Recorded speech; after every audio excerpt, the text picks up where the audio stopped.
So you're getting a look and a listen to the Motorola G Stylus. This is the 2020 version. And it's a 1080p panel that you're looking at, 6.4 inches. LCD display, so you're going to see some bleed around the corners. But a good display. I actually picked this phone up for about 150 bucks. I got it last summer, back in 2020. And for what you're getting, if you realize, or if you understand that you're getting a nice mid-range phone and you're not expecting flagship performance out of it, then you're not going to be disappointed at all as far as this phone is concerned. This is a quality Motorola mid-range phone that we have. I'll talk a little bit more about it. Now you've got dual speakers. Unlike the 2021 edition of the phone, you've got two speakers. You got one up here and one down here, and so combined they sound really good. Whereas unfortunately, I just kind of slide that in there, 2021 version only has a one speaker down there on the bottom. Can you see that? Anyway, it's there. This just got the one firing speaker, and boy, there's a big difference in sound quality between those two phones. But anyways, that's the 2021. We're talking about the 2020. So with this, you have a Snapdragon 665 processor. That's a 2020 mid-range processor of the 6 series from Qualcomm. 4 gigabytes RAM, 128 gigabytes of storage, and then you can expand that with an SD card even further. I believe it's going to be 512 gigabytes up to. Don't quote me on that. I'll leave a link in the description. You can just take a look on Motorola's website so that you can know for sure. But you have a 60 hertz panel in the age where even mid-range phones are now going up to, I think, even 120. Definitely 90, but even some with 120 hertz at this point. Some of that lint out of the way there. It's not a bad panel. And performance, so long as you're not doing, let's say, heavy gaming, performance is pretty good for what you have. So yes, you're going to definitely get some stutters. You're going to get some hitches here and there. This is not a flagship, so do be aware of that. But yeah, it's not too bad. Not too bad at all for what it is. Now, I would say if you're talking about drawbacks, and maybe I'll just say drawback, singular. The one drawback I think to this phone is the camera or cameras. So let's just take a look on the back and see if we can get that in focus. It says 48 megapixel for the main camera, and you've got a couple other cameras there. But I'm just going to say this of the cameras, and maybe I'll just kind of go down the line here. 16 megapixel ultra wide, and then the 2 megapixel macro camera for getting those close-in shots. But let me just go ahead and summarize briefly, and maybe I'll leave a few examples as I'm talking about the camera here within the video. The camera works very well for photos if you are stationary or if the subject is stationary. The camera works pretty well for videos, again, if you are stationary. Now your subject can be moving, but you want to be stationary. Works well in daylight. When it gets in the low light, you're going to see more noise than anything else. But with video, you're going to see that as I'm moving, if there is stabilization on here, it doesn't show, and it doesn't look as good as the 2021 edition. The 2021 had an improvement in the camera, even though they took away the stereo speakers or the dual speakers.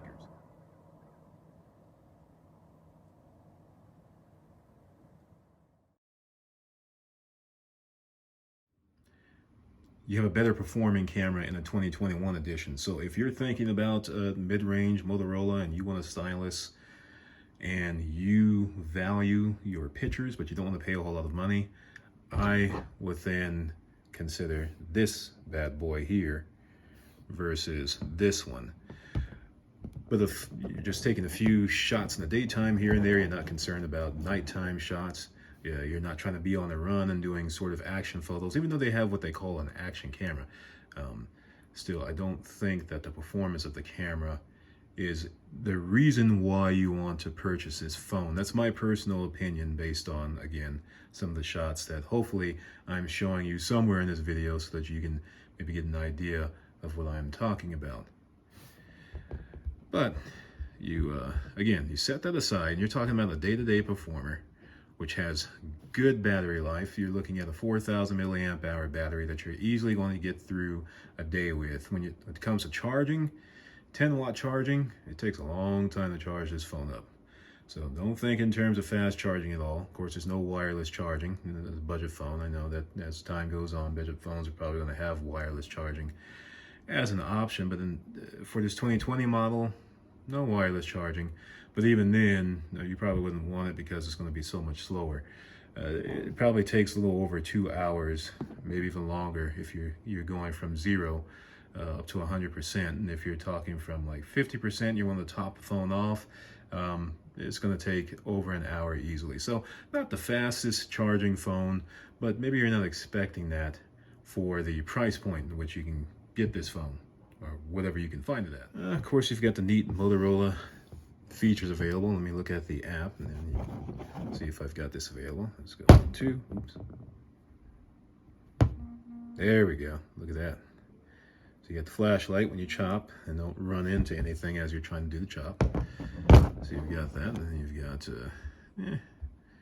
if I can show you, the 3-finger screenshot. That's kind of a neat feature. And again, these are things that are kind of baked into Motorola's Android experience.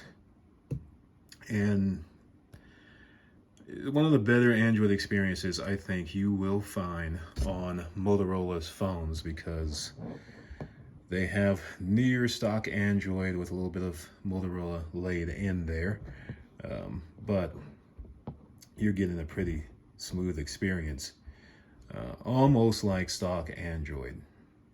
This is a 4G phone, so not 5G capable. I mean, at this time here in 2021, where I live here in Albuquerque, New Mexico, on the AT&T network, 5G isn't really a thing yet, so it's something I'm not worried about. If that's something that is important to you, you're not going to want to look at this phone.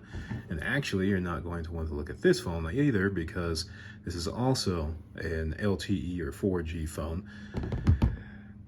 So do keep that in mind if that is something important to you. But otherwise, on LTE, you're getting a good experience with the radios that the phone has. Again, link in the description will talk to you about that. You have Bluetooth 5.0, so you have strong Bluetooth connectivity, and you don't have any issues with well, disconnectivity, let's just put it that way.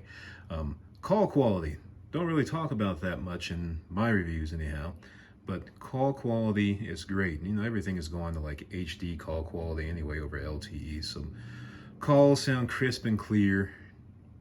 You can hear me just fine.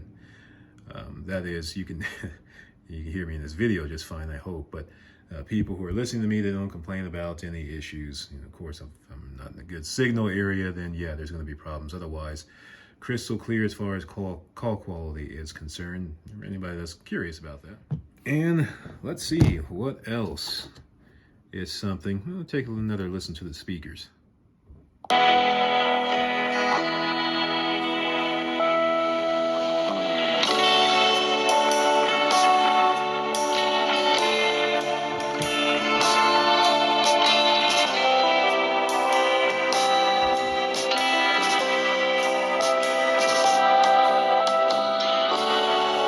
Here's a 2021 version of the Stylus.